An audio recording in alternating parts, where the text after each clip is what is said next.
Let us try to understand how a moving coil galvanometer works. Let us try to understand principle of working of a moving coil galvanometer with governing equations. Construction wise, it consists of a rectangular coil fit between or freely suspended between two concave pole pieces of a magnet. This is the front view. At the bottom, there is one spring. On top, there can be a mirror arrangement, or there might be a pointer attached to the coil to show deflection of the coil on a calibrated scale. The top view is like this. This red color is an iron core which is cylindrical. On the iron core, the rectangular coil is wound, and you can see in the top view these pole pieces are concave. The concave pole pieces give a radial magnetic field. Radial magnetic field basically means magnetic field is radially in all directions like this. So when magnetic field is radially in all directions, I'm just showing a few magnetic lines of force to avoid congestion. Then once the coil turns, coil gets deflected in any direction. Still, the magnetic field is there, and the magnetic field is there in that direction. Plane of the coil is parallel to the magnetic field, and angle between plane of the coil and the magnetic field we don't have to consider. Okay, now let us talk of the governing equations, etc. Now, this galvanometer, if you have seen it as an ammeter or a voltmeter in your physics lab. It will have two screws on top where you fit in two wires. One will bring the current, other will take away current. So the incoming current will come. It will go through the coil, and then it will go through the spring, and it will go to the other screw, and it will go as outgoing current. Now, whenever current passes through this coil, two sides will not experience any force because they are parallel to the magnetic field. On the other hand, two sides of this coil will each of these two sides, opposite sides, will experience a force BIL.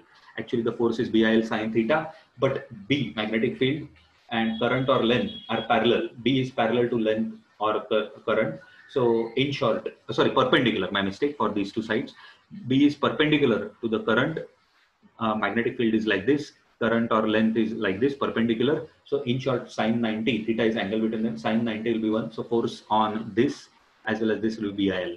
Then these two equal and opposite forces will act like a torque, and they will exert a torque, in fact, and this coil will tend to rotate. Now, this torque, oops, just give me one moment. This torque is given by these governing equations. I'll just show you. This is a deflecting torque, and it is given by NBIA. We have derived it in earlier derivation.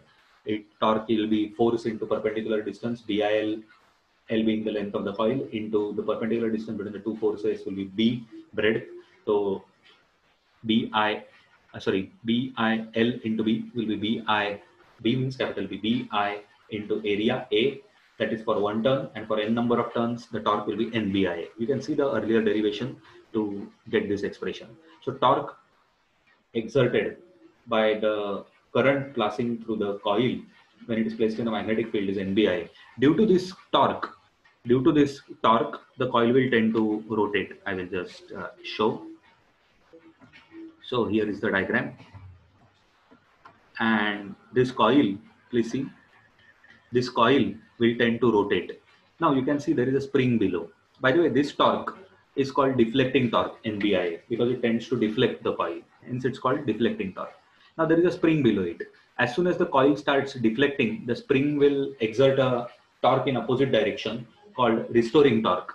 And the restoring torque will try to restore the coil back to its original position. So this is the coil. It will get deflected in some direction. The restoring torque will try to bring back the coil to its original position, and this restoring torque is exerted by the spring. Now, this restoring torque, its magnitude will be directly proportional to angle of deflection of the coil, which is denoted by phi. So restoring torque is directly proportional to phi. Restoring torque equal to K times phi. When I remove the proportionality sign, I have to introduce a constant of proportionality. Restoring torque equal to K times phi. K is called, it's a constant of proportionality, and K is called torsional constant of the spring, or K is also called torque per unit twist because it's torque upon angle. Tau equal to torque equal to K phi. So K is torque divided by phi. So torque per unit twist. Twist means per unit angle. Twist means angle. So K has two names, torsional constant of the spring or torque per unit twist. And now, as this coil keeps on rotating, the restoring torque exerted by the spring goes on increasing.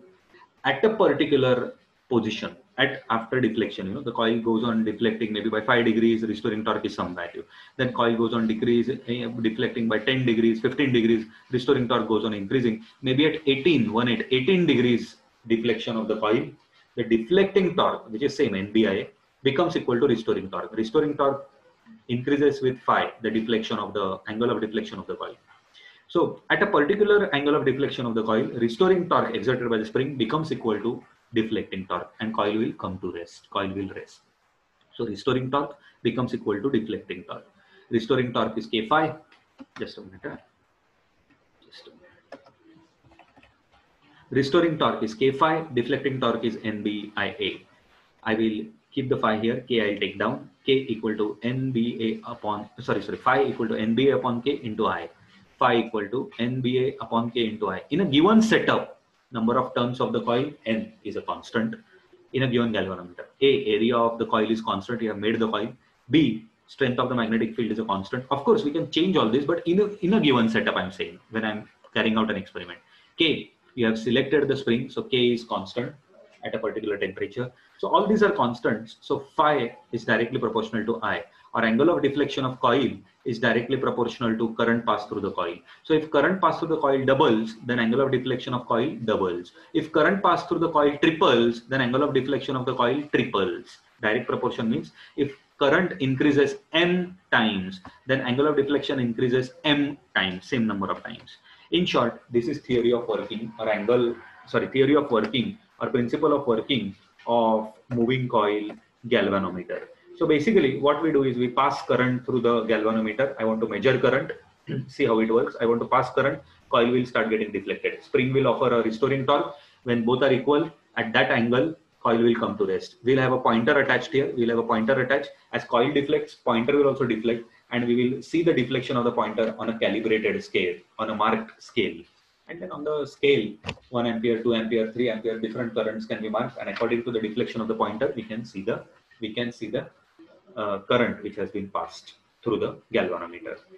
Mirror arrangement was an older arrangement. We could have a lamp, light from the lamp is incident on the mirror, and its reflection is incident on a scale. And as coil turns, mirror turns, and then the reflection turns on a scale, and we were able to read. But that instead of that, pointer becomes an easier option. That's why today in your labs, when you see an ammeter or voltmeter, you will have a pointer instead of an elaborate lamp or scale, lamp or mirror arrangement. Okay. So this is how a galvanometer, moving coil galvanometer works. Governing equations also I mentioned.